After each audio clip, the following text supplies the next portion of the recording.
Genta Mandaya, bangkitkan asa, wujudkan karya.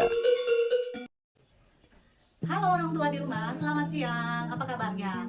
Perkenalkan, nama saya Beatrix Novianti Bunga. Saya award LPDP tahun 2021 dari PK 193 Genta Mandaya. Genta Mandaya, wujudkan asa, bangkitkan karya. Hari ini kita akan membahas mengenai topik yang sedang hangat di kalangan para orang tua, yaitu tentang early literasi atau literasi dini. Banyak orang tua salah sangka terhadap konsep early literasi atau literasi dini ini. Banyak yang menyangka bahwa literasi dini ini adalah mengajarkan anak membaca dan menulis. Sehingga tidak jarang banyak orang tua yang lomba-lomba memasukkan anaknya sejak dini, bahkan usia 3-4 tahun ke preschool hanya untuk tujuan ini, yaitu mengajarkan anak mereka bisa baca dan tulis. Dan mereka juga mulai berlomba-lomba mencari sekolah-sekolah yang menawarkan banyak program tentang membaca dan menulis ini. Lalu apa sebenarnya early literasi itu? Early literasi sebenarnya memang bukan membaca atau menulis, tetapi lebih kepada bagaimana mempersiapkan anak kita memiliki kemampuan yang dibutuhkan agar mereka nanti akan menjadi seorang pembaca yang baik.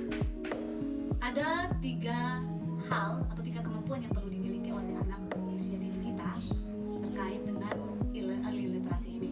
Yang pertama yaitu kosakata yang banyak. Yang kedua adalah kemampuan anak untuk mengekspresikan diri. Yang ketiga adalah kemampuan anak untuk memahami konteks secara utuh. Jadi ada 3 hal yang perlu dipahami oleh orang tua terkait dengan mengajarkan anak di tahapan literasi dini. Sekiranya ada 4 cara yang bisa dilakukan oleh orang tua di rumah untuk meningkatkan 3 kemampuan yang saya sebutkan tadi. Yang pertama adalah bermain. Orang tua, Anda bisa mengajak anak Anda bermain. Ingat, menemani anak saat bermain. Pada saat bermain, Anda bisa menanyakan kepada mereka sedang bermain apa, atau memperkenalkan nama-nama dari permainan yang sedang mereka mainkan. Salah satu permainan yang cukup bagus untuk meningkatkan kosakata anak yaitu adalah bermain peran.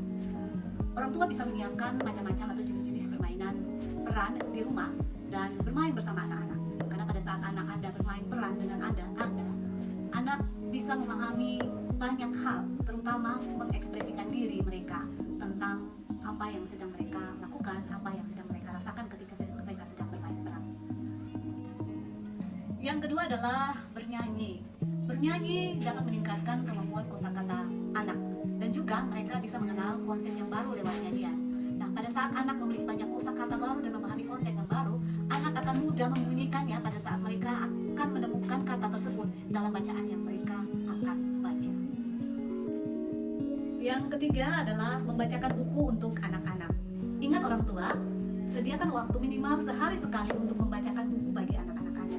Karena kosakata yang terdapat dalam bacaan itu lebih kaya dibandingkan dengan percakapan sehari-hari kita. Sehingga ketika kosakata anak kaya, mereka akan sangat mudah mengenali kata-kata tersebut ketika mereka menemukannya dalam bacaan mereka nanti. Yang keempat adalah bercakap-cakap. Nah, orang tua, jangan anggap enteng kegiatan bercakap-cakap ini. Anda perlu lakukan kegiatan bercakap-cakap ini di mana saja. Ketika Anda masak, ketika Anda bermain bersama mereka, ketika di rumah, bahkan ketika di mobil dalam perjalanan. Ajak anak Anda bercakap-cakap tentang apa saja, tentang apa yang mereka lihat, apa yang mereka sedang kerjakan. Bercakap-cakap itu sangat membantu anak untuk meningkatkan kosakata, kemampuan mengekspresikan diri mereka, perasaan mereka, dan juga kemampuan mereka untuk memahami konteks cerita dan konteks percakapan Anda. Nah, orang tua, itu 4 cara yang bisa orang tua lakukan di rumah agar literasi dini Anda bisa terwujud. Ingat, jangan ajak baca atau tulis, tetapi lakukanlah 4 hal ini secara rutin akan membantu anak Anda bisa membaca lebih cepat sesuai usianya. Selamat mencoba.